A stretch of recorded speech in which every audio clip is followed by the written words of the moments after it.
Hi, good evening, everyone. Welcome to our Facebook Live Proppy podcast. This is episode 4 of our Proppy podcast season 2. Hi, good evening to everyone.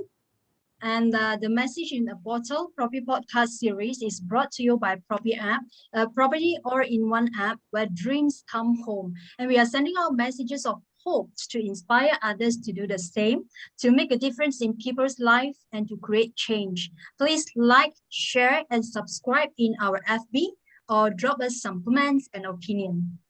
Yeah, so before we start, we're gonna wait for some traffic to come in first. So before we start, please, audience who are listening in from Facebook, please help us to like, share, and subscribe to our social media channels. Please also share this live video out, our live stream before we start. We'll be starting in maybe about 8-9 minutes time. Yes, we will go to starting about 8 to 9 minutes times. So stay tuned. Yeah. Yeah. So Harriet, this is our first episode of the season 2 in English. Yes, in English. Yes. Last season we've been doing on alternate weeks, 1 week in Mandarin, 1 week in English. Yes. I personally feel that it's we have to do it more frequent. Yeah, definitely. Especially to our English English speaking audience. Yeah.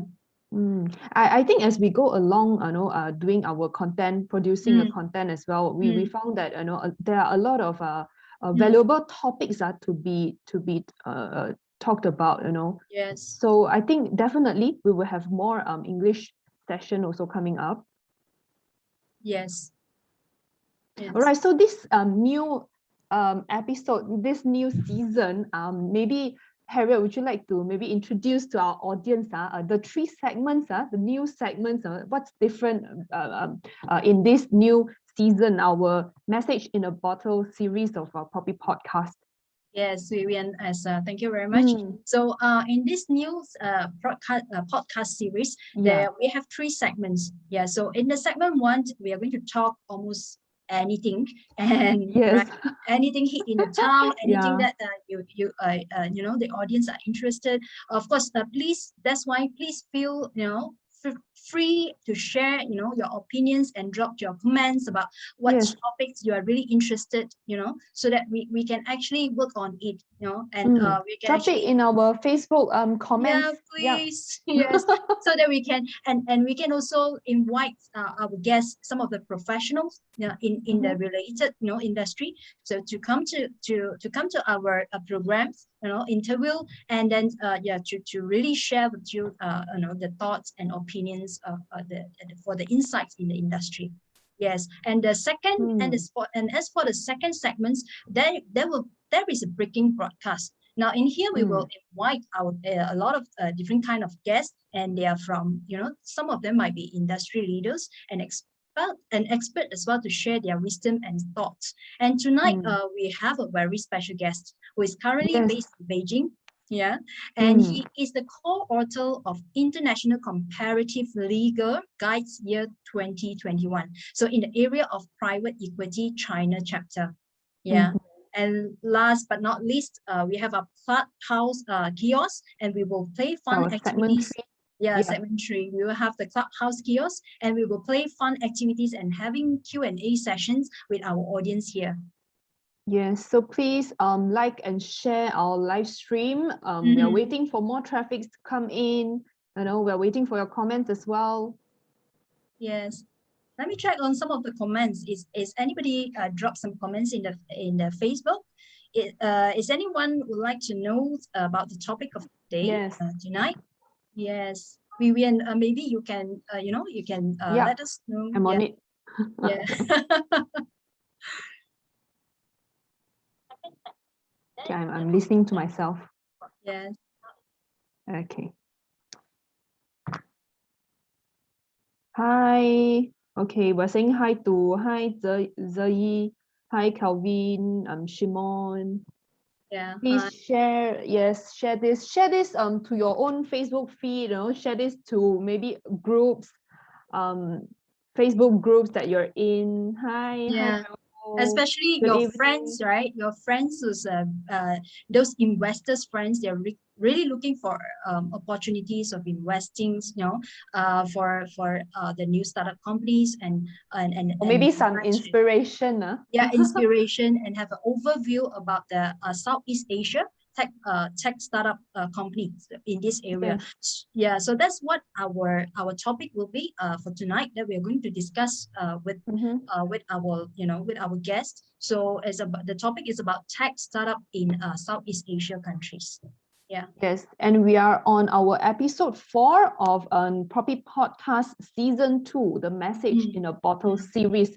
This Proppy Podcast series is brought to you by ProppyApp, a property all-in-one app where dreams come home. And we're sending out messages of hope to inspire others to do the same, to make a difference in people's lives and to create change.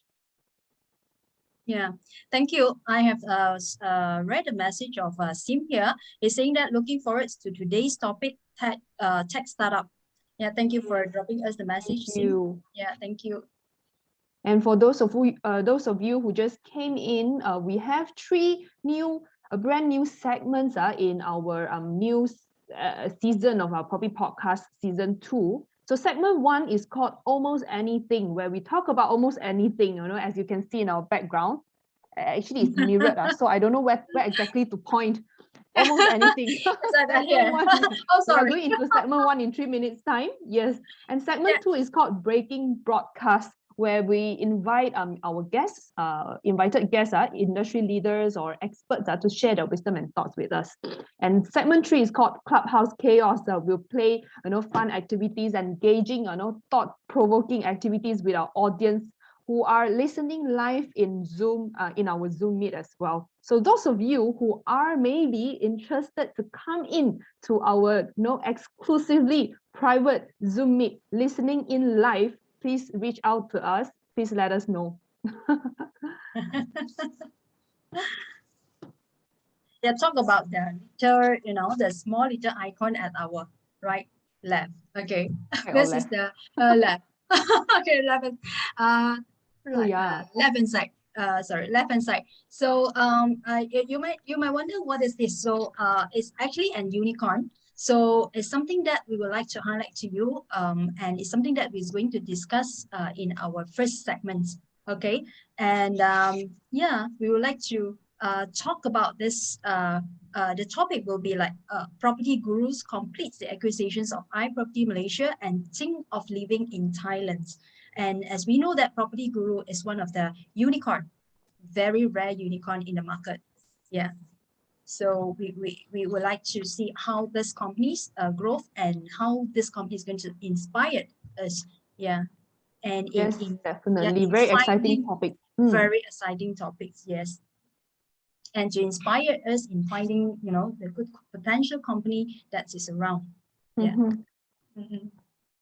Yes, we'll be talking about the unicorns in Southeast Asia, in Malaysia as well. Do we have unicorns in Malaysia? Please stay tuned to our segment 1 and 2 of our Proppy podcast. Yeah, right. It's a bless if there is one here, and I will definitely, I'll definitely go into and study and learn it. And because overall, there's only 600 total of 600 unicorn in the world. Wow. Yeah. All right, we shall be starting in a minute's time. Yeah. Remember to share, like and subscribe to our channel, share this live stream. To your own maybe Facebook feed, sharing this to a group, Facebook group that you're in as well. Especially your friends, those of your friends who's very active in the investment market. Yeah. So this will be something which is very inspired and valuable to them. All right. Let's get on to our Proppy podcast. Let's go. Let's start. Let's start the show.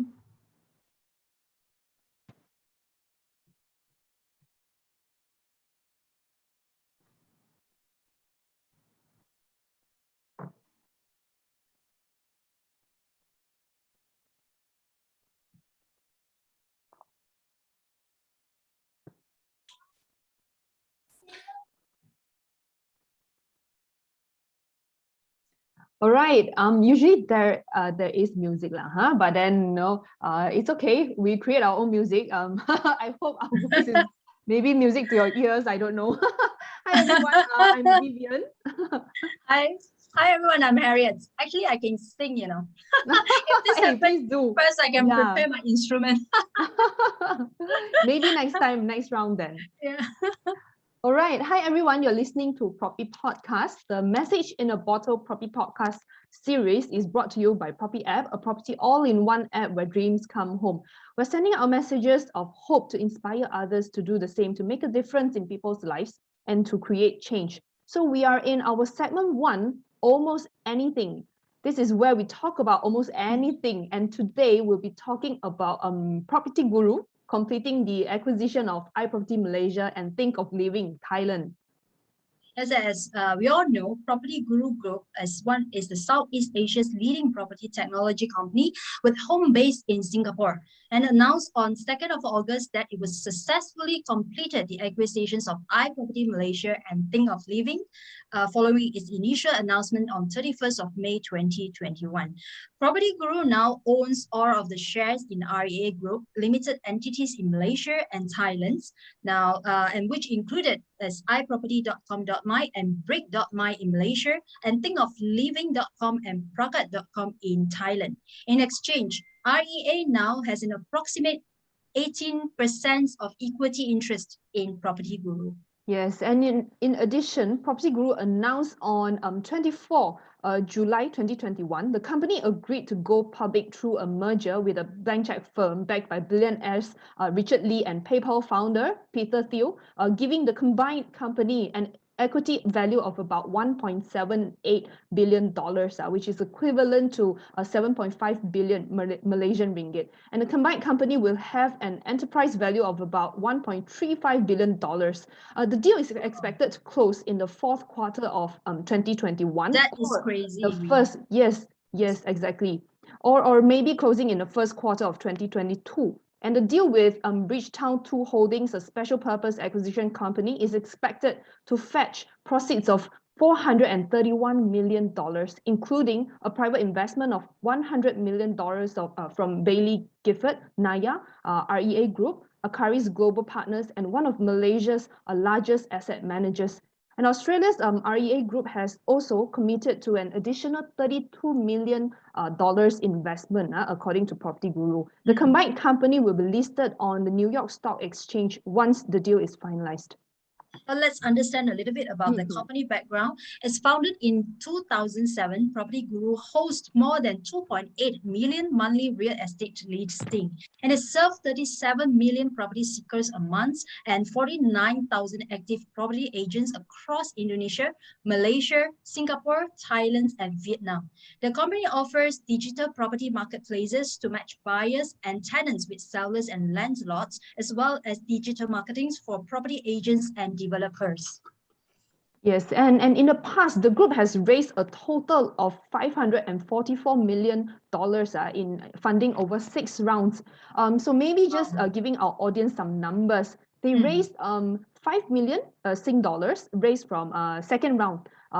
In third round, they raised $60 million Sing dollars. And fourth round, $175 million. And fifth round, $200 million. And lastly, $300 million from the sixth round. And the latest funding was raised on 2nd September 2020 from a private equity round. And also, the group is funded by a total of 9 investors only. The most recent investors are Colbert, Kravis, Roberts, and TPG. And in addition, Property Guru Group has acquired 6 organizations, including the most recent acquisition on All Australia's REA Group, operating entities in Malaysia and Thailand, which was mentioned just now.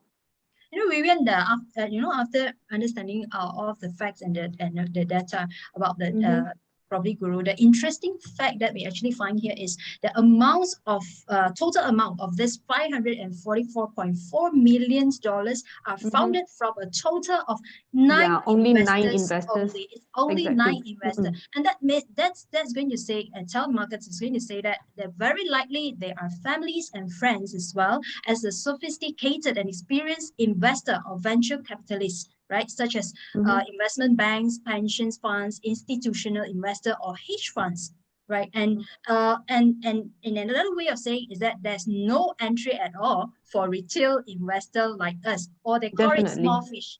Yeah, but it's yeah. always Some eating of up the by the rounds, big if we fish. look clearly, it's only taken up by just one company, or no, or one Yes. VCs. Yeah, Yes, definitely. because this the small investor like us to invest in this unicorn being startup companies is very difficult, right? First you need to have the connections, okay, with the with the founders, with the anybody in the companies. But and the thing is that this unicorn startup companies, they don't really accept, right, a lot of moderately sized investment.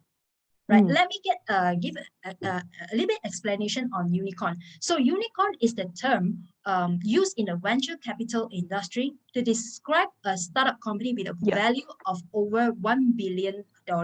And we can not just Property Guru is open only for venture capitalists, most likely. And we can see also another example that happened on another unicorn startup, which is Grab. Now, this company has raised a total of $12.5 billion in funding over 34 rounds.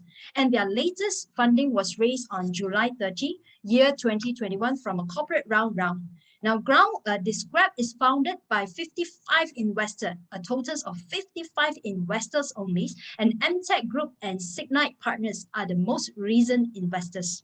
Yes, it's really, unimaginable. I can't imagine, maybe given an opportunity to invest in a unicorn company like, Grab, Property Guru. Actually in April, Grab unveiled a plan, right, to go public on NASDAQ through a merger with Altimeter Growth at a valuation of nearly $40 billion. And in ProppyApp, we are saying that, there's a saying, money is fungible, but out of this world projects are not. So the challenge is that, are you able to see a potential unicorn before it becomes one, like ProppyApp maybe? There is so much more potential in tech investment. So Harriet, let's continue to segment 2, where we have our invited guest of the day to tell us more about that. Sure, Vivian, stay tuned with us.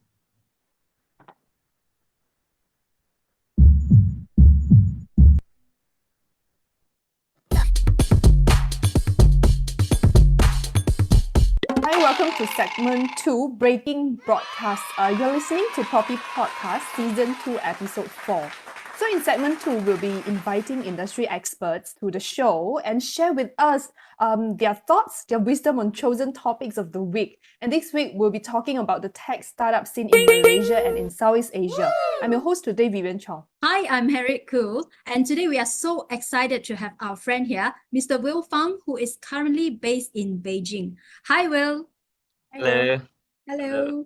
Mr. Will is presently the chairman of the Malaysian Chamber of Commerce and Industry in China. He is currently serving as the senior foreign counsel with Grendel Law Firm in Beijing. Now, he's the co-author of the International Comparative Legal Guides 2021 in area of private equity China chapter. Now, he is also the frequent guest and speaker for ASEAN Belt and Road Initiative related investment forum, specializing in cross-border M&A and foreign direct investment in China. Mr. Will Fang is noted by sources for his good commercial awareness and a skilled negotiator with a track record in delivering flexible and creative solutions for his clients. But what amazed us the most? Will is a person who has paid great attention to the family values, and he's also a very trustworthy friend. Now, even though he's busy, he still looks like the big boy next door, always finding someone wherever he goes, not to challenge his skills on every kind of balls. Yes, definitely. I've seen that. Thanks for the very generous intro. Will, what we are discussing here, talking about today, in just the first 6 months of 2021, the tech sector trading in Southeast Asia actually reached an amazing $19 billion. And also backed by the acquisitions or mergers of some regional ride-hailing giants like Grab, Gojek, and Sea. Actually, this marks the beginning of the strongest year in history. we know that Grab announced a merger with a special purpose acquisition company that's to be completed by end of the year actually at $40 billion. So if this managed to go through, the trading volume of this year will reach an incredible $75 billion, which is actually much more bigger, higher than $17 billion last year and $23 billion in 2019. So we can see that Southeast Asian technology scene seems to have, defied the pandemic and is growing much more stronger. What are your thoughts on this, Will? Thanks, Vivian. Thanks, Harriet. Yeah, it's a very good question. Actually, I think we've got to really thank Grab and also not forgetting Gojek and Tokopedia via their merger. It becomes a go-to group right now. So these few sort of unicorns, or even you can consider them as decacorn. They really boost the credentials insofar as tech startups is concerned in the ASEAN region. So you see, looking at a more macro perspective. So what happened in the past few years, we can see that the relationship between China and US, these are the two giant economies. Their relationship is a bit unique, I would say. I wouldn't say tense. So what happened is there are a lot of tech investment, vice versa, between these two countries. So a lot of US funds, they invest, they allocate some of the funds in China, tech startups for obvious reason, because China is a huge nation with a lot of market potential. And also the Chinese companies, once they grow to a significant size, they've got a lot of liquidity. They would also want to leverage, park some of these profits or these monies in US companies. So especially it's very obvious in the past 2 years, 2-3 years, even pre-pandemic. Once the relationship becomes a little bit of a unique, I emphasize it becomes very unique. So definitely some of these funds, they will explore on alternative markets. So which are the better options for them to shift a little bit of their battleground? I think Southeast Asia is the right place. Southeast Asia, a lot of our countries, save for Singapore, which is categorized as a developed nation. Countries like Malaysia, Indonesia, Thailand, Vietnam, Philippines, Cambodia, Brunei, Laos. These countries are considered the emerging economies. So it's very interesting. I'm very excited for fund managers to look into and to tap into our market. You do not just focus on one particular country because our population mass is not there. So if you combine the entire ASEAN region, that is a market with about 660 million, if I'm not mistaken, 660 million population. Yeah, that is about slightly less than half the size of China population. So definitely, investors would have a huge and great appetite in our region. So that's the trend that I foresee. Right. And also after we can also see that after this pandemic, not exactly after, but during pandemic, how does this actually affect the startups actually popping up everywhere around Southeast Asia as well? How does this happen? Yeah. You see, so in 2020, after the start of the pandemic, COVID-19, a lot of we see a lot of behavioral changes. So a lot of countries, they've got no choice but to lock down, be it fully or partially. That applies across the globe. And people start to have more time, staying at home. or work from home. And as compared to the past, whereby they can move freely and they can social, social around, dining out and meeting with friends and hanging out with colleagues, things like that. But with the pandemic, there are so many things that they used to be able to do, but now they can't. So what happened is you're stuck at home. There are a lot of people stuck at home and start to download online games. I don't know about Malaysia, but in China, we play, gaming is a yes. very big industry. How about Teenagers Malaysia? can play. From gaming industry, and then from food deliveries, and right up to education. A lot of schools, they've got no choice but shut down. So they've got to go online learning. So all these things have a fundamental shift in consumer behaviors. So this thing, every every pandemic, it will create some sort of new opportunities. And this one is nothing new, yeah. So if you rewind back a little bit about 2003, 2004, what happened in China. So then there was this SARS pandemic. And after 2004, 2005, once everything got contained and more or less back to normal, and during this period, suddenly there's this giant called Alibaba. The Taobao became more and more popular because during that 1.5 or 2 years, people got no choice and they start to, instead of going to shopping malls and, shop, and now they just got to download. And those days it's not mobile app, it's via computer, websites. So they purchase their orders, their clothes or their foods via Taobao online. And that happened and became so big. 2004, 2005, everybody knows about Alibaba.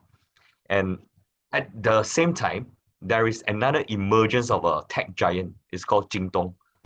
So I believe that this is a once in a century sort of I pray that it will never happen again. No more pandemic, definitely. at least in Oh our my goodness. lifetime or in our in the next.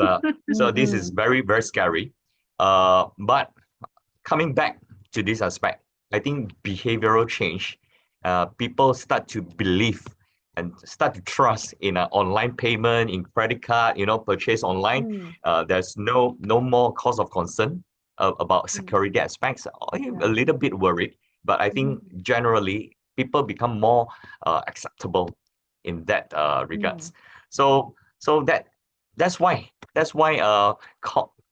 combining that macro factor and the micro elements. So definitely tech startups is going to be very promising going forward.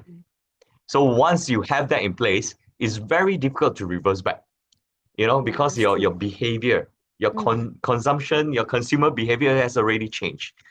So it depends who gets to act quickly, becomes the first mover and grow it very big, and try to appeal to these institutional investors to put more money in their product, in their company, to let it grow. So this is the trend. I agree with you. I definitely agree with you, Will. Because I really think that pandemics is something that really stirred up this startup of the IT, the tech startup company. And because of the technology development so advanced nowadays, I don't see any possibilities that it will not come back, because the virus will not contain in one of the region anymore. When people are so mobile, so mobility is so high, they can go everywhere they want. Okay, so definitely the the tech this tech movement and development is definitely the trends. Okay, and also people are saying in between of this, Malaysia is an emerging hotbed of IT development. So, and according to the top story in CEO World magazine, our country ranked 8th place in the world for the most startup-friendly countries for year 2021. Now, in which Singapore, you'll be surprisingly that to see Singapore is ranked slightly behind at 13th place for the same year. So this is an annual assessment of a country's competitiveness and capabilities across 5 major categories, which are human capital investment, R&D, entrepreneurial infrastructure, technical workforce, and policy dynamic in the country. Now, coming to the question, we would like to know what's contribute to this, Will, and what do you think about Malaysia as a hub for tech startup? And having said that, what are we offering, in promoting a friendly environment to these companies? Thanks, Harriet. Yeah. Yeah, if we look at the startups situation right now, and if we take Southeast Asia as a whole, so by valuation, by definition, how many unicorns we have in total? Do you have any idea or estimate? A unicorn by definition means a company that's valued above $1 billion. In Southeast So Asia. do you have any clue? Can we like start counting? So we have Grab, we have Yeah, rough estimate. Gojek, Yeah, Gojek, SEA. Do we have more than 10 or Okay. less than that? Yeah. I give you the figure. Well, we have about 10. We have about 10 right now. And this is objectively, yeah. So of course, out of these 10, where are they based? 4 of which are coming from Indonesia, and 3 of them are in Singapore, and 1 each in Malaysia, Philippines, and Vietnam. Right. So with these figures, although it's not a lot, but that also from the other perspective, that gives us a lot of hope. That gives a lot of startups, companies, a lot of hope, because the market size are able to accommodate more unicorns or more decacorns. So the names of these companies, I think for Malaysian, maybe we're only familiar. The only one unicorn that we have is Lazada. And Lazada is backed by Alibaba, right? It's owned by Alibaba. And for Indonesia, I don't know, I think some of you that travel to Indonesia, you must have heard of Gojek and Tokopedia. Recently they merged, they becomes GoTo. So their market value in May is worth about, I think is valued at about 30 over, close to 40. The single largest, biggest company is actually Grab, and valued at $40 billion. So Grab, originally they start up in Malaysia. Would like to interrupt a bit. Yeah. So for this Grab company, is it considered a Singapore-based unicorn or Malaysia? Okay. By a lot of these credible publishers or data company, they considered Grab as a Singapore company. Wow. So Grab started off in Malaysia in 2012. It's called My Taxi, and I think 2 years later they decided to shift, to move their HQ to Singapore. For whatever reasons, there are a lot of considerations, like why a company want to shift, their HQ to somewhere. So let's not go into that. But what I'm trying to say is that what makes you think that when Grab, founded by originally, I don't know why it's their citizenship right now, Anthony Tan and Tan Hui Lin. Still Malaysian. They are Malaysian, or they were Malaysian at first, all right? And study in Harvard and come back. So they actually did a very good start. Yeah. So I believe, I still believe in this. Malaysia is a very well suited environment for tech startup. Why do I say so? You see, our demography is pretty similar to our neighboring countries. Just that our numbers of population is not that huge by comparison. So we've got about 32 million people, and the composition is Malaysia is a very diversified country. Diversified in what sense? Multiracial, multi religion, multi whatever, a lot of multi races. So that gives us a lot of flexibility. You know, we grow out in that kind of environment, so we tend to be very flexible. I believe a lot of you here can relate what I'm trying to share. Your neighbors, you could have Ali, you know, next door. We can see that's a talent here, Will. We can see that's a talent here. You're Malaysian based, you know, but you're working in Beijing, and so you can talk. I believe you blended in just well, right? Yes. Yeah. So we call it what we call it right now. We call it the traditional ways is we've got the IQ, high IQ. We've got an EQ, intelligence quotient, emotional quotient, and then right now is the AQ, adaptation quotient. So Malaysians, being Malaysians, we are very well suited in that AQ category. Why? Because since young, it's natural. You know, nobody taught us how to mix around with our friends from a different race, a friend from a different religion. We live in harmony, you know, we play together, things like that. And also there are a lot of Malaysians that study abroad, you know, and that gives them that kind of international perspective in many aspects. So after graduating from abroad, you know, majority of them will still choose to come back to Malaysia, right? So they bring home with them some new ideas, some new approach, new business models. So this is well suited to be a breeding ground, to be a hotbed. We call this AQ. I tell you is very hard to duplicate. So why Malaysia is being ranked is a friendly countries among the world, you know, top 10. I see a lot of statistics here. Why? There must be a reason. So now the issue is how do we keep on promoting them? Keep on promoting Malaysia as the place, the regional hub. You can have your footing or your battleground, your testing ground here, and you try to emulate what happened to Grab, and you try to roll it out our neighboring country with a much bigger, you know, population size like Thailand. Thailand is a very challenging place to get into, but having said that, there's a lot of potential. Thailand, Indonesia, Vietnam, you know, these are the countries that everybody is eyeing.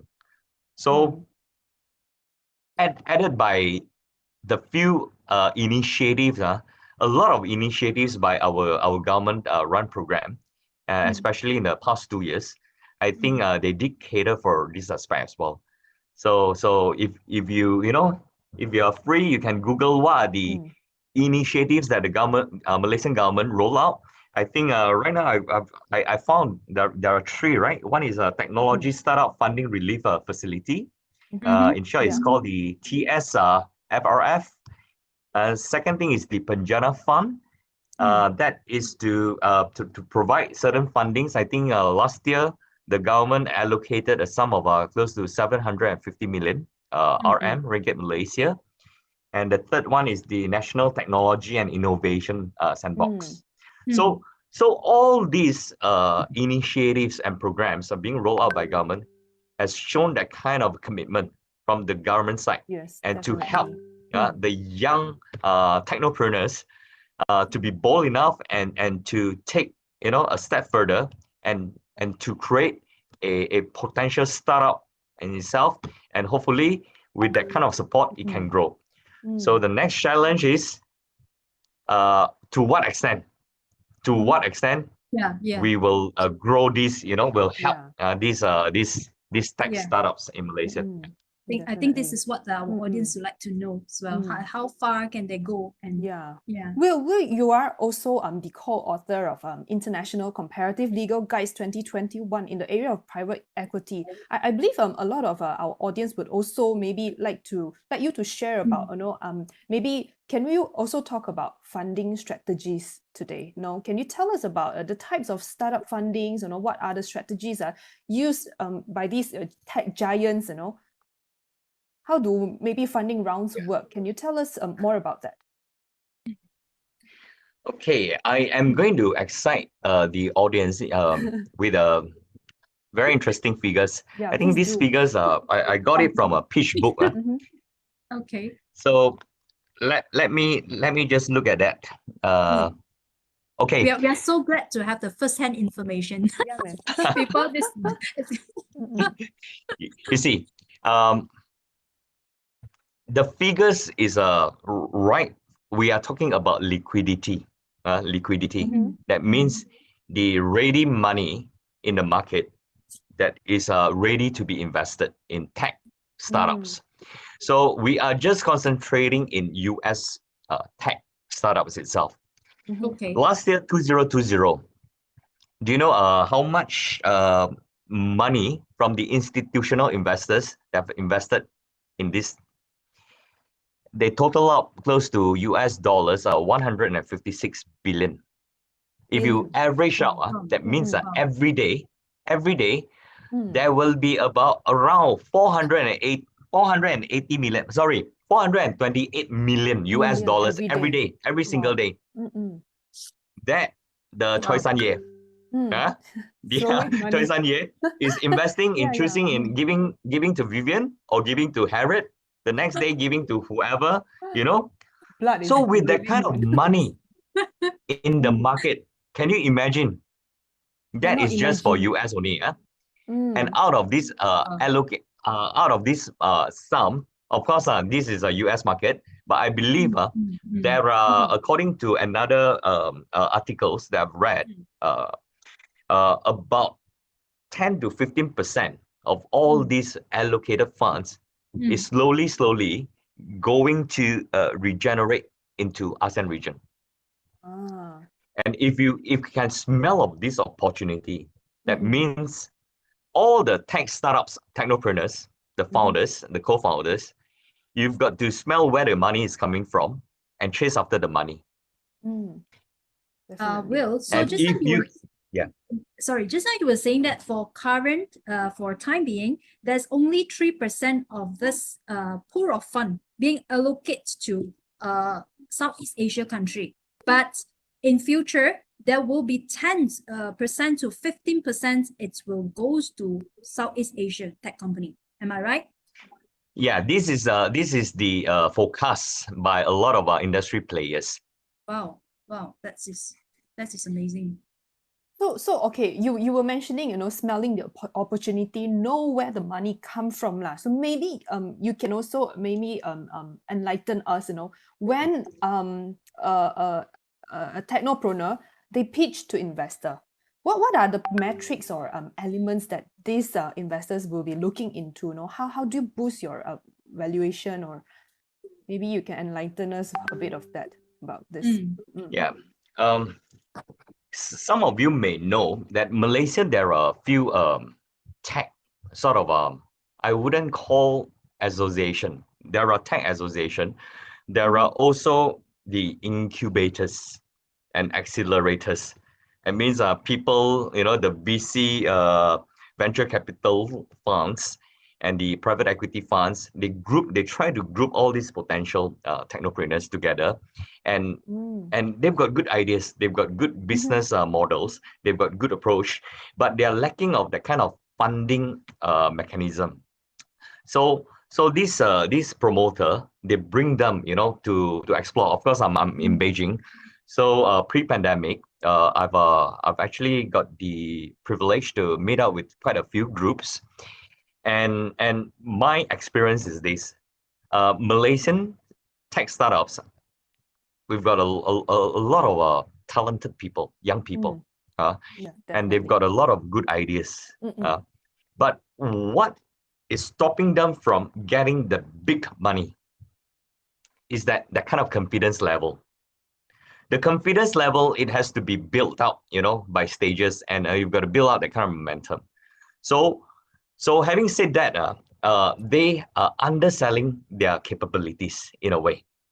So I've attended one pitch in 2019, and I try to raise a few questions. I say, this one seems to have a very award-winning patent in the US. It's a very well recognized product. So when they come over to China, they are trying to ask me, to help them connect with the potential fund managers or investors. And when I ask them, I say, what is the valuation of the company and at what stage right now? He say that I'm not sure.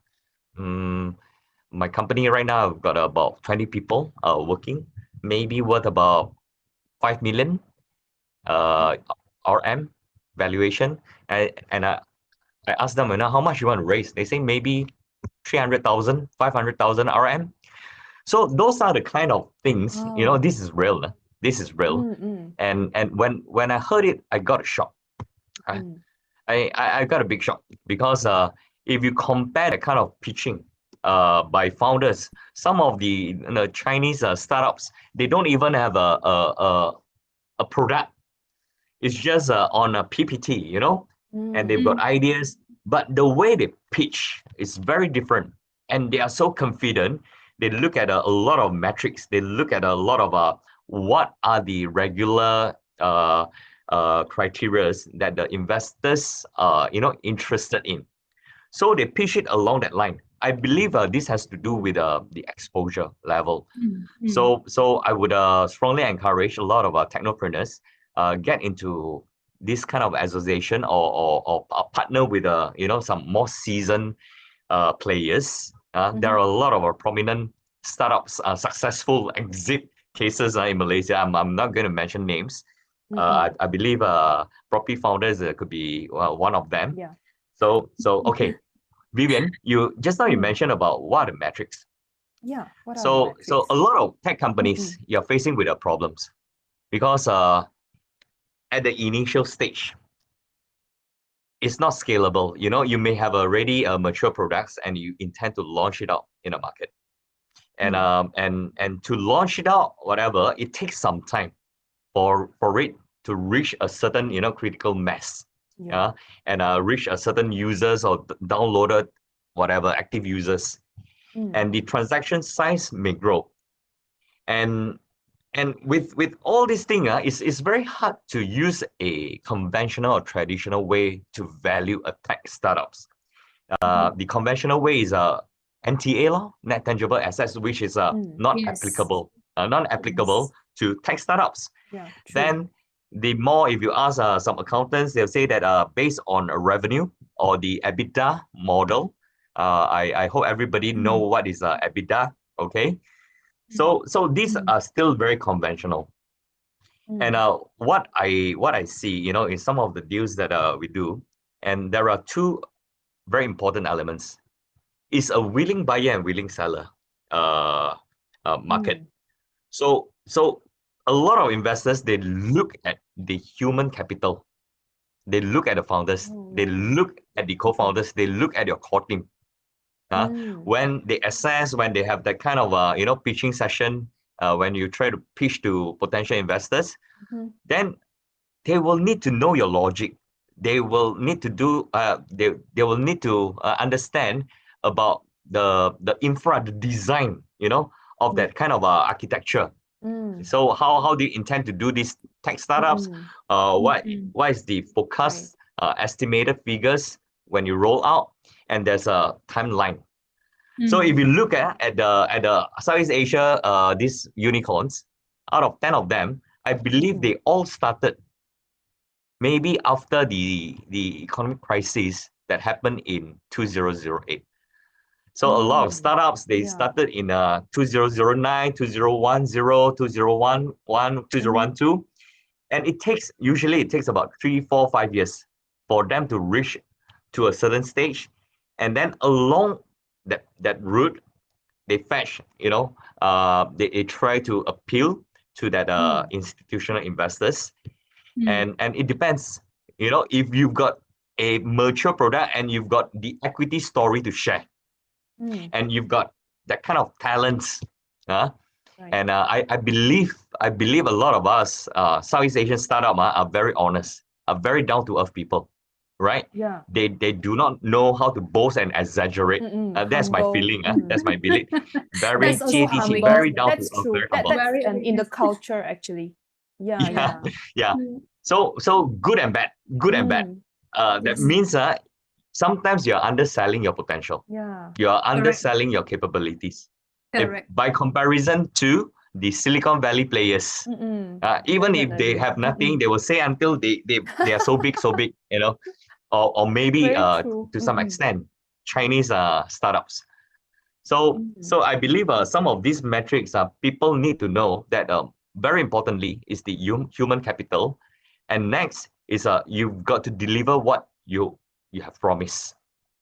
And people may not look at the immediate gain, but people are looking at your potential forecasted revenue and forecasted sort of downloads, user base, and never just stop at the a particular country, because even if you are based in Singapore, you have a very strong product, you just say that, okay, my product is going to be limited with the Singapore population. There's only 5-6 million people. Yeah.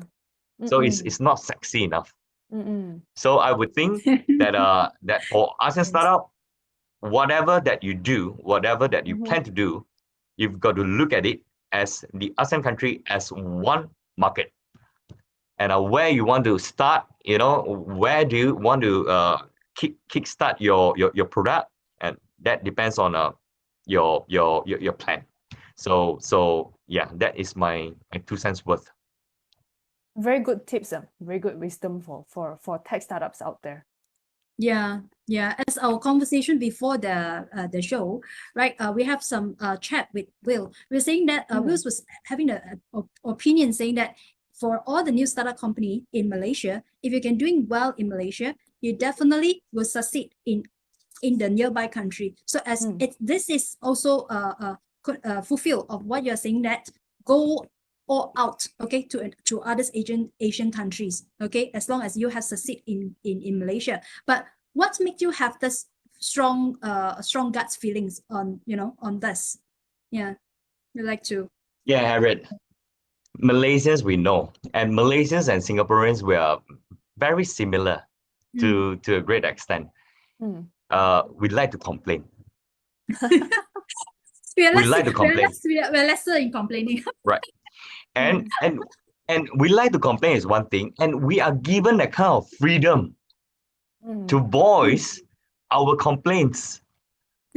So that would mean, if you voice your complaints, if you have a product, if you have a tech product and this is not working, that's not good, so you post it out. If you cannot reach the service provider, then you post it out in Facebook, you post it out in Instagram. That means the developer, the founders and the co-founders are extremely careful in rolling out their products before it has some sort of maturity.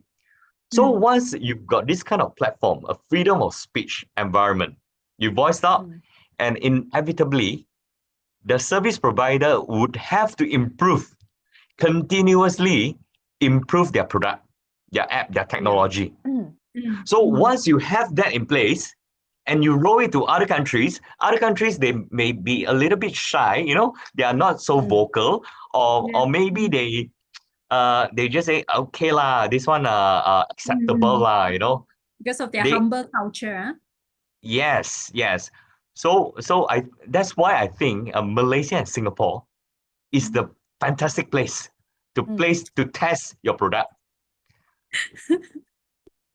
Thank you, Will. Thank you for sharing us that. Yeah, we'd like to know as well. Okay, as discussing a lot of questions and also bringing information about to the audience today. So we would like to see as from your perspective of Will, as far as Proppy concerned, right? How do you will Proppy, and how do you categorize Proppy? Okay, this is very interesting because this at first when I get to know about Proppy, the first impression that comes to mind is a prop tech. So if this is a prop tech company, it means in the past 1-2 years, obviously the property market transaction has been usually affected. The valuation of those companies, it cannot go up because there's very little transaction. It's not vibrant, but it's a very well suited time, to start from zero to one. This is a very, very interesting period. So it's tantamount to like reshuffling the rule of the game. You start afresh. Everybody have a fair starting, ground. So that was my first impression of ProppyApp, being a prop tech company. But as I get to know deeper about ProppyApp, I think it's beyond that. I think it's beyond that. It's fintech, it's data tech, and it's going to be a very big super app with a lot of ecosystem built in. So I don't know whether ProppyApp may one day turn into another sort of a social media app. I don't know, but to position ProppyApp as a prop tech company, I think is a little bit underestimating its potential. So I'm very excited, and I look forward to the growth of ProppyApp per se. And I think with that kind of architecture and design that you have in place, it's going to go somewhere. It's going to go somewhere. But of course, I think right now, the founders, you've got to deliver, like just now what I say. You've got to deliver what they have promised to roll out according to the time frame. I think ProppyApp has achieved a few record-breaking results. So it's yet to see, and I'd like to see one day that everybody talks about, ProppyApp is akin like talking about Grab or talking about GoTo, GoChat, those kind of super app. So I think there's a lot of potential. Well, Will, before we coming to an end of the session today, maybe I have one last question to you. In your personal view, we've been talking about the money from the US as well, but how do you view this Chinese investment going forward, maybe in the next 5 to 10 years?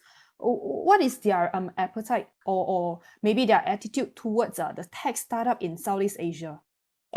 This is $1 million question. I think the liquidity scenario is not just happening in US. There are also arguably, allegedly, there are also a lot of liquidities in China. And when we talk about ASEAN region, in fact, it's nothing new. It's a proven record. Just look at the top 10 unicorns. Grab. Who invested in Grab? TT. TT. To some extent, I think everybody knows about TT, right? Of course, they are facing some difficulties, some challenges right now, okay? And you talk about GoJet and GoJet and Tokopedia, who invested, backed by Tencent back in I think 3-4 years ago. The Series E round, Tencent, Tengshin, that is the WeChat owner, actually invested about US dollars 1.5 billion and it's in the Series E round. Wow, that's a And lot. how about That's a lot. Lazada? Lazada e-commerce platform, the biggest unicorns in Malaysia, backed by Alibaba in 2017, also Yeah. about 1 billion plus US dollars.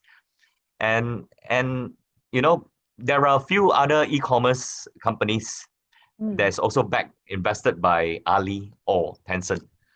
So there are just going to be more and more players, Chinese successful tech startups giants that are putting their eyes in the ASEAN region. So it's nothing too hard to predict, yeah. So as long as you've got a kind of liquidity and you just want to leverage out, you do not put everything into one basket, all eggs into one basket. You try to diversify a little bit, and I think the appetite is there. So for Malaysian tech startups, I think grab the opportunity once this pandemic is contained. I don't think is going to evaporate just like that. Once it's contained, the borders opens up, and it depends. I always like to say the big giants are eyeing for the first mover, who can roll out their product fast, who can have a very talented team and put them together, human capital, and have a big plans to roll out in different ASEAN neighboring countries. And you can use Malaysia as a starting ground. Doesn't matter. I believe there's so much potential. Wow, Vivian, that's a lot of information to digest today. Yes, But definitely. overall, what we have heard so far is great news. All about great news, and Very inspiring. very inspiring. Yeah, for Asian and for Southeast Asia and for Malaysia country. Now, let's have a recap on our discussion just now. So we have talked about tech startup scene in Southeast Asia and also our funding strategy. All right, and also some of the opinions from Will sharing about this Proppy, and also categorize, and also how the appetite for Chinese investment, for investment to going forward in 5 years to 10 years. So I think we have covered almost everything on the list. Thank you so much, Will. Thank you so much for coming today. Thank you, Will. Yeah, thank you very much. And the program, the program series, Message in a Bottle program series is fully sponsored by ProppyApp. And please like, share, and download ProppyApp. We provide you the property all in one platform, including digital store online services, allowing the maximum reach out to the customers near you. And I'm your host of the day. I'm Harriet Koo. And I'm Vivian. Thank you, Will and Harriet. So to the audience, friends and ProppyApp family, do stay tuned for our segment 3. See you.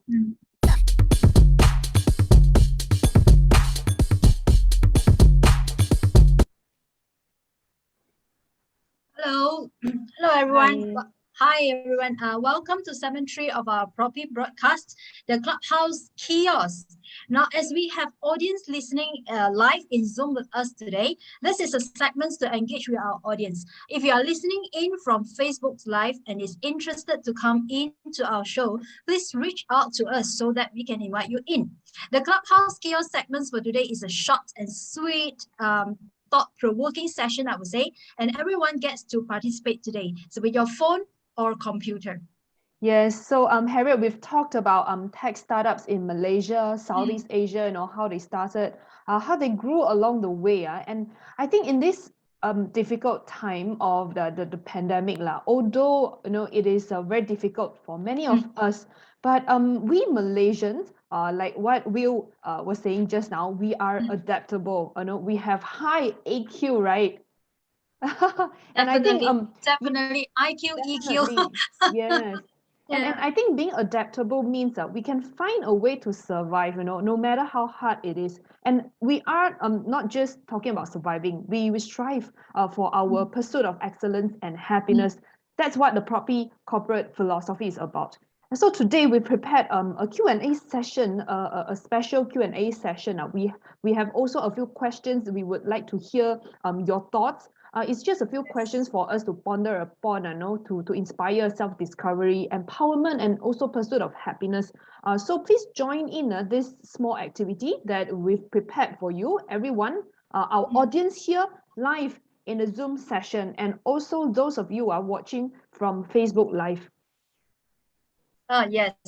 First and foremost, we would like to invite our guest in segment 2, Mr. Will Fang, to come on the show. I believe that you're not ready, you're not prepared, but it will be glad for us, great for us if you could come on the show again to share some of your thoughts, on the guest questions, some of the questions from the audience tonight or from us. Yeah.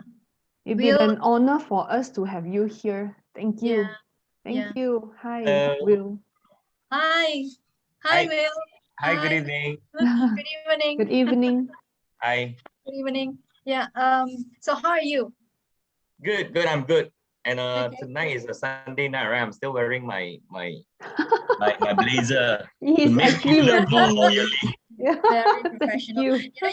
You have given us such an intense interview and very comprehensive and insights about the tech startup in Southeast Asia. Thanks for the sharing, Will.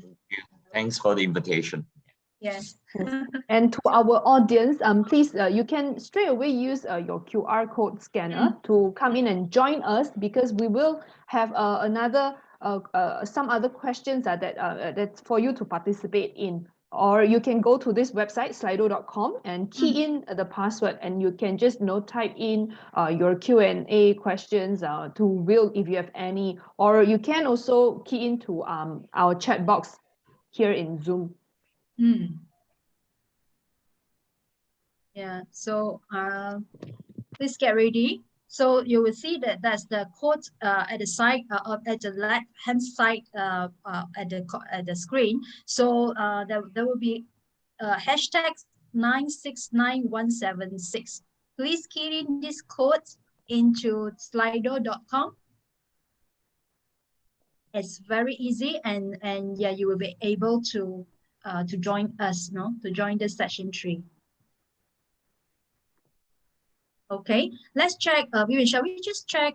Is there any question from the floor today? Not yet. Check, huh? Then shall we just go for the question that we have prepared for Will tonight? Yeah, no problem. Yes. Okay. This is actually for our audience. So everyone get ready with your phone or your computer. Can we go to the first statement, a question for us to ponder upon, to think about. Okay, so the first one is this. I think some of you may have heard of this before, right? Money is fungible, but out of this world project is not. Do you agree? Do you agree with this? Maybe Will, would you want to give your response to this as well? Well, what do you mean by money is fungible? Maybe some of us may need some maybe some elaborations, more thoughts on this. Yes. Fungible means interchangeable, right? Meaning that money is interchangeable. There's no difference between your money, Harriet, or my money, right? Yeah, so we are seeing some response here. Agree. No, why or why? Why do you agree? If not, then why not? Audience from Facebook Live as well, you can also need some clarity. Okay, some need some more clarity. Yeah, so we are saying that money is fungible. That means it's actually interchangeable. There's no difference between your $1 and my $1, 1 ringgit Malaysia and my 1 ringgit Malaysia. There's no difference. There's no exact difference. So it's interchangeable. But to be able to find or reach out to an out of the world project is not. This is a very philosophical question, yeah. right? So I believe the right person to answer this would be our very own Dr. Vivian Chong. I thought you're going to push it to our other maybe co-founders. Yeah. Okay, in my opinion, I definitely think so. I think we are talking about like what I was saying just now, the money that I put in, or the money that maybe Harriet is putting in, is actually the same, but the project, so I think it's actually the project that's choosing us, if you understand what I mean. Maybe you want to elaborate more on what I'm trying to say. So the project is actually the one, choosing whose money to take on. Yeah, that's what I thought lah. So definitely Yes. money is fungible. Yeah, my take is this on these questions. This financial is something akin like, who am I? Who are Wow, you? very Where are philosophical. you? Where are you going? Very philosophical, right? Are we really here? So, Maybe we have forgot, Will professional is a lawyer. So everything have to based on fact and proven. okay. So to me, is of course, if in one way of explaining this is money is fungible, is replaceable, is interchangeable. So, but what actually follows through from this question is I believe all has to do with the timing. Timing, because at different stage of our life, we face we are facing different challenges, different obstacles. There won't be any scenario whereby it's smooth sailing all the way. So this applies to everyone, generally. So we have heard of a story of our amazing founder of a ProppyApp, CC, about how poor he was literally left with few dollars in pocket. So how he managed to overcome that, and how he saw the opportunity back in 2012, 2013, in the frenzy of this cryptocurrency, Bitcoin. So at that time, I believe I think it's very much got to do with timing. And once you have the belief, and you can go all the way, and believing in something that other people may yet to see, and you try to work it out. I think eventually you will come to a scenario that you may benefit. You may or may not, benefit it, but nothing goes wasted along the process, because as you get into something, then you tend to learn and grow. So that's how Wilson became a pioneer. Became a accredited sort of pioneer in a blockchain industry, in this circle. So that's where I believe timing would be the issue. I've missed out a lot of opportunities in my life,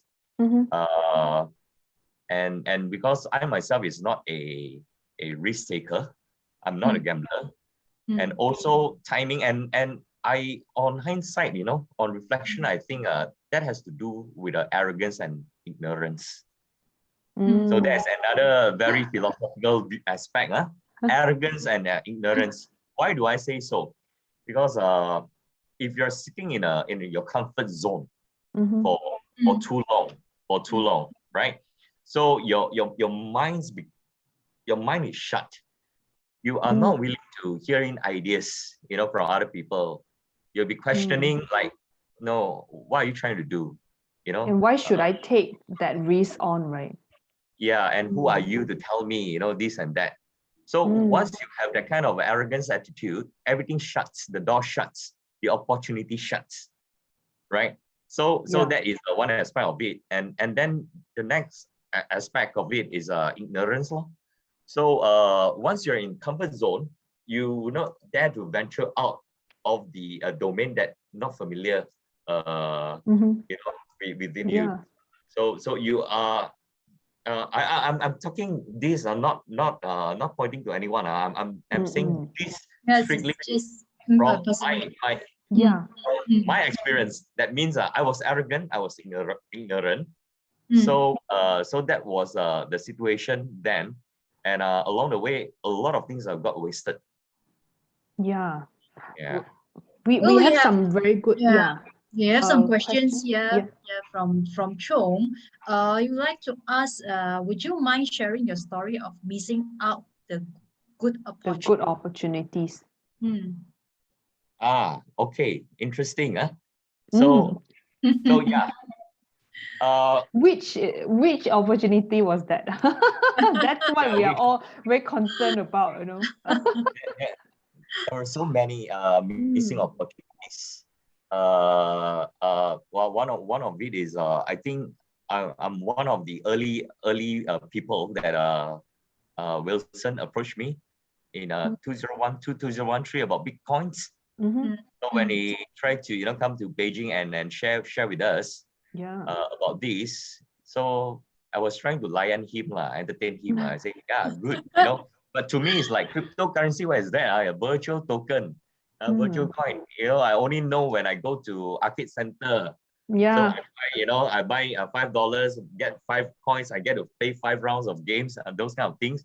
So that wasn't real to me, that kind of a situation, It's risky. Because, We are so used to the fiat currency.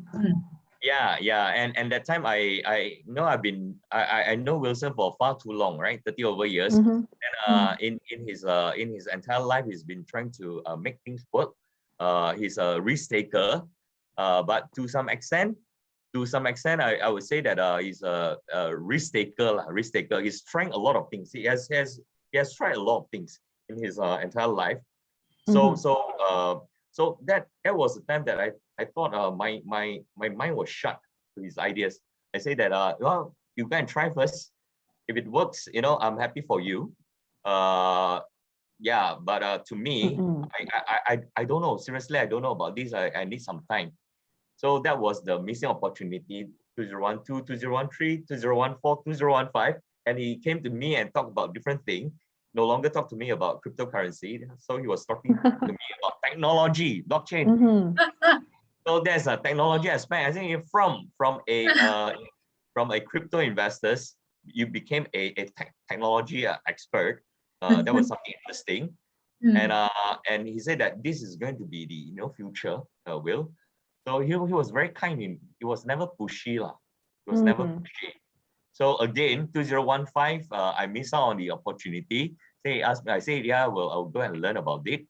And until 2017, and he started to share with me about the smart mesh box technology. This is something also very out of the world thing, Well, everybody's talking about 5G, right? So he was already talking about what is going to be the future. So in 2007, that was the year. That was the year that when he talked to me, I did not pay much attention, and only that particular year I was very blessed enough to be sent to Stanford. Stanford is in Silicon Valley. Stanford Law School and Business School for a short course, 2 weeks. So that was where a lot of these Stanford professors, when they say that the future is going to be dictated by blockchain, cryptocurrency, smart contract, all these things comes out from a professor's mouth. Heard that somewhere before. You've heard that before from Yeah, somewhere. he shared before. Yeah. Then only you believe. But that time, our Wilson already foresaw that. Maybe 5 years before the Stanford professor. So that's where I say that whatever it is, when Wilson, you've got the next project, I cannot say no all the time, right? I've already missed out so much opportunity. So here you are. Yeah, so I'm very thankful, I'm very grateful, because sometimes it just got it, being too rational, too 自我 egoistic, too arrogant and too ignorant, may not be good. I think this applies absolutely to me.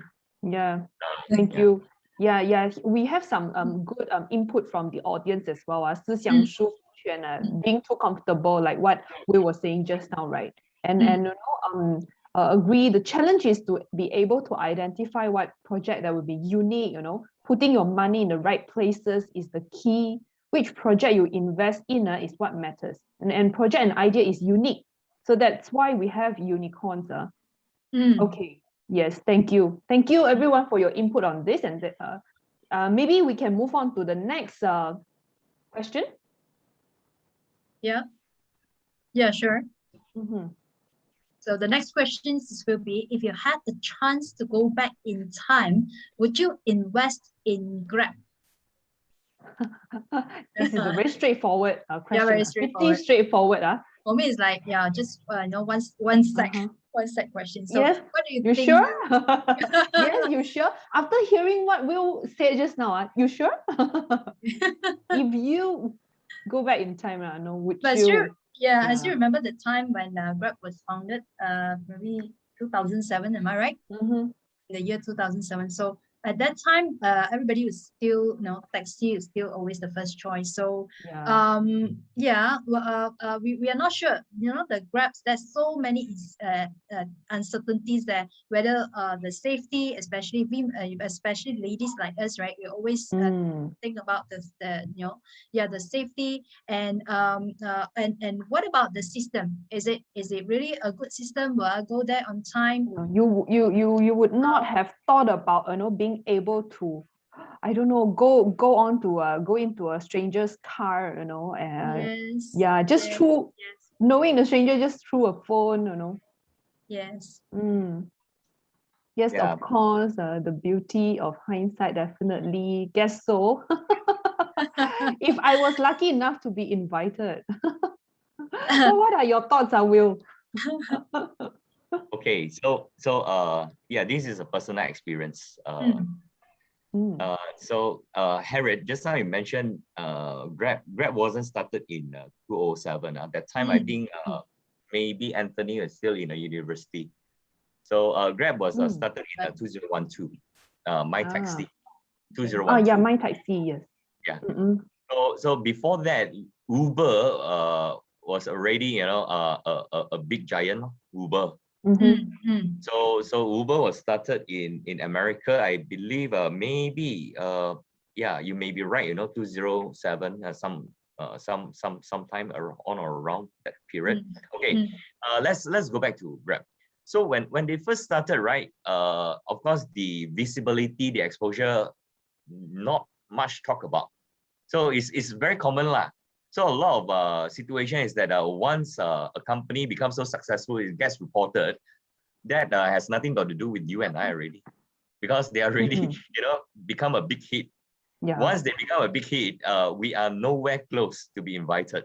And of course, the only opportunity that you will get is you read from the news who goes for IPO. Yeah. Then you start to buy in the shares law. Right, that's the only opportunity. IPO. Yeah. Yeah, secondary markets. So a lot of people, including myself, again, I'm referring to myself, will only look at it. Wow, 早知道. Wow, 早知道, right? Beauty of hindsight. But that is afterthought. So that is what is past is past. So what happened to me was when they first started 2012 roll out My Taxi, and they were nobody. They were nobody, just because that time we learned about the failed rate. The failed rate of any startups or any companies in the world is that every this is proven by Harvard Business School, right?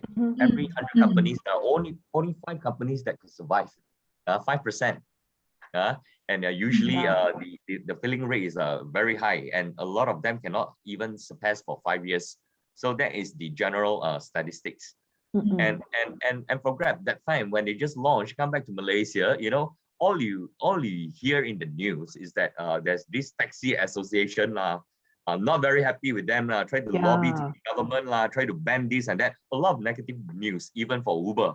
In a lot of our countries, they tried to roll out, but they couldn't get a permit because this is threatening the traditional taxi drivers' livelihood, their rice bowls, right? So we tend to see more problems rather than smelling that kind of opportunities, right? And once we read that, and a lot of them, including me, they say, this will not work, right? You just say this will not work. Just write it off. Yeah, Very you're simple. right. But what We are about the looking at needs? the The needs challenges. is there. What about Sorry? the needs? Yeah, the need is there. The demand is there. Yeah, the No, market. everybody, Yeah. definitely. You will not see in Malaysia where got people taxi.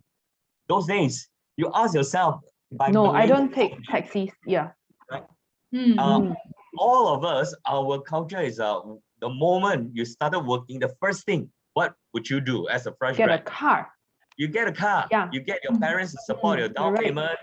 Then your Yes. salary you pay. You wouldn't even think about taking public transport, No. right? Right. Right. So that is a trend. No one will ever think that this thing will work. Yes. Not at So they least somehow created the demand as well. yeah. So they change the rule of the game. Yeah. They make it so convenient for you, make it so user friendly, and they change the rule. Nowadays, even you've got a car or whatever, if you want to save time or whatever, want to save on parking, then you just take a Grab. Yes. Order a Or Grab. after drinking. After drinking, that's right. After drinking, Yeah. don't Where you take the go, risk. Don't Don't forget pay. to yeah. Yes. Yes. So okay, so that was the common impression. Okay, what happened to me was I had the opportunity. I was very privileged enough when in 2013, one of the distant cousins of Anthony. So we just hang out during Chinese New Year. So just casually, mention they say, hey, my this cousin, a distant cousin, but this don't know angel round, would you be interested to? He also don't know how to explain. So you're the lucky one who get to hear the pitching. One of the missed not opportunities. even pitching. Not even pitching. Just a casual mentioning about the project. Casual mentioning. That time, the thing was that one lot, they don't use tranche. They use one lot. One lot is 80,000 RM. And so being the conventional sort of practitioner, that time I weren't involved in the tech matters. That time I was into oil and gas, mergers and acquisitions, big numbers. So all these fancy deals lah, but nothing got to do with me. I'm just a professional, helping in the legal aspects. So I don't know much. That is ignorance, pure ignorance. So I just asked, I say, okay, with the 80,000 one lot, how much percent of a shareholding that I get to own in Grab? I say, I don't know, something like 0.0 something. So when I hear about this, I say, what? How do I get involved? No, you're not getting involved. Yeah, you're just giving me the money, put under my name, and we go collectively. Maybe they will take 3 to 4 lots. Right. We group together. So I said, well, like that like that. All the best to you. Right. And he was thinking to have another contract between two of you. So Will, maybe what maybe one last question before we our session close tonight. How is this situation similar with Proppy? Why Proppy? Why Proppy? Like why now? If you can't bear another opportunity, missed. No lah, it's very usual lah. Then after that, along the way, I've also invested in some companies. Those my colleagues in Beijing would know lah. So I'm always a believer of supporting the young people, young startups. So they've got ideas, and through our work, maybe we've got that kind of exposures also, that kind of invitation, and yeah. So I invested in some of them, small amount here and there, and most of them did not work because of a lot of variety of reasons, right?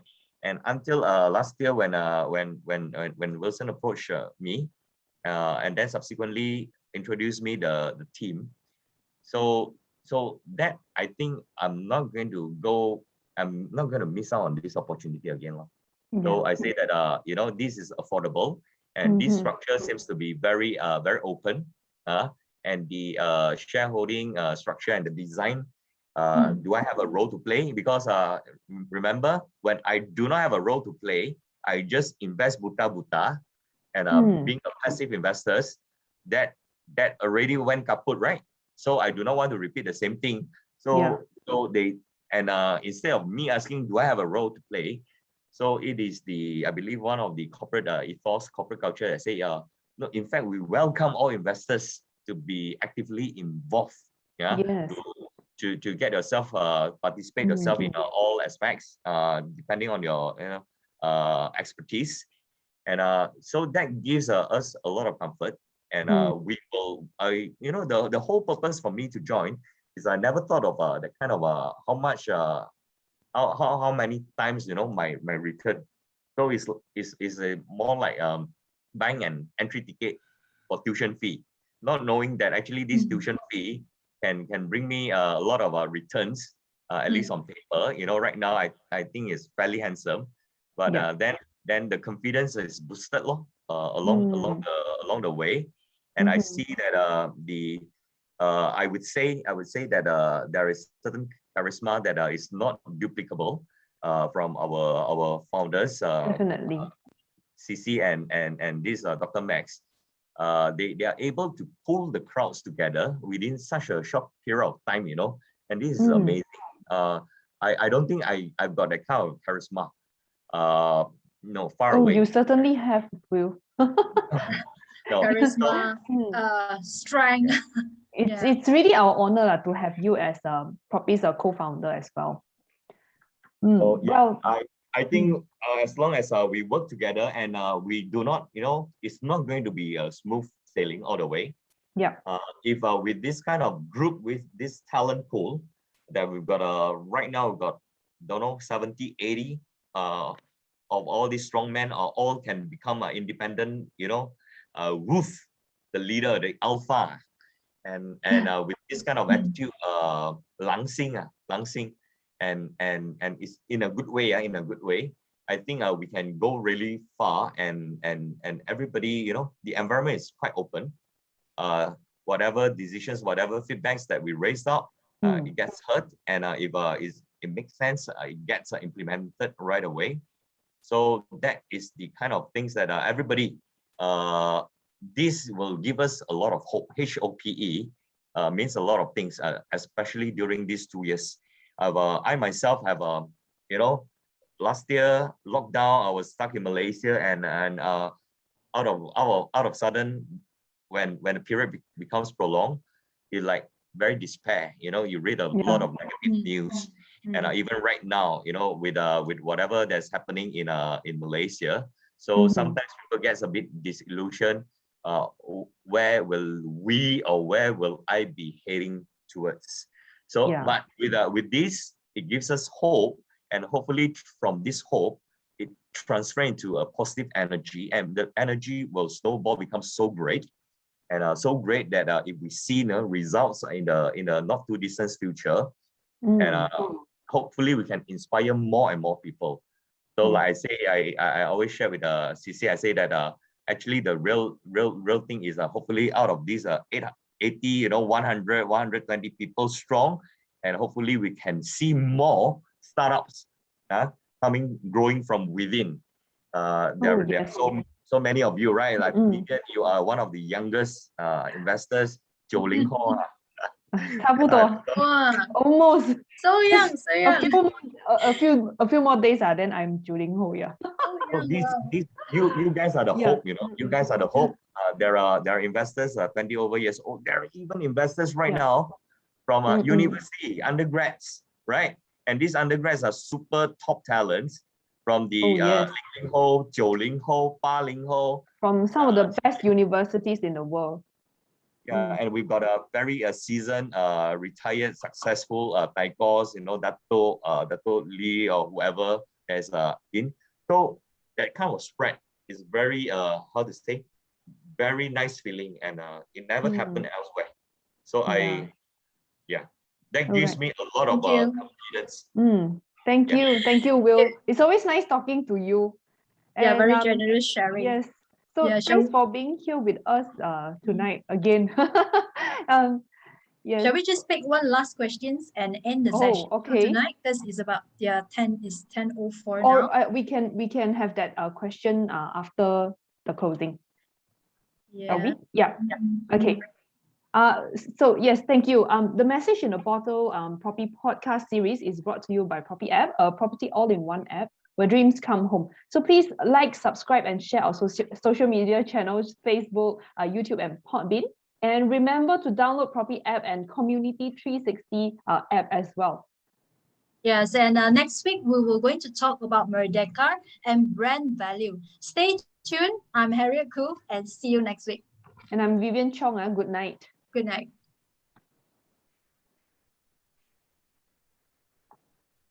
Good night. Good night, Will. Night. Night.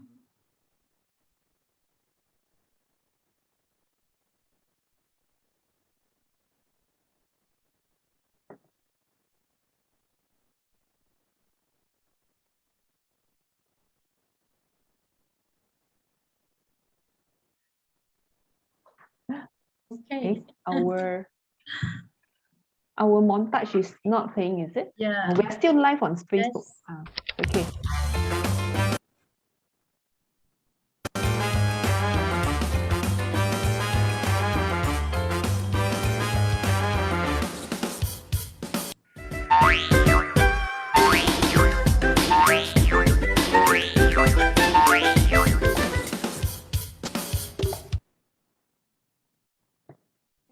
Thank you, everyone.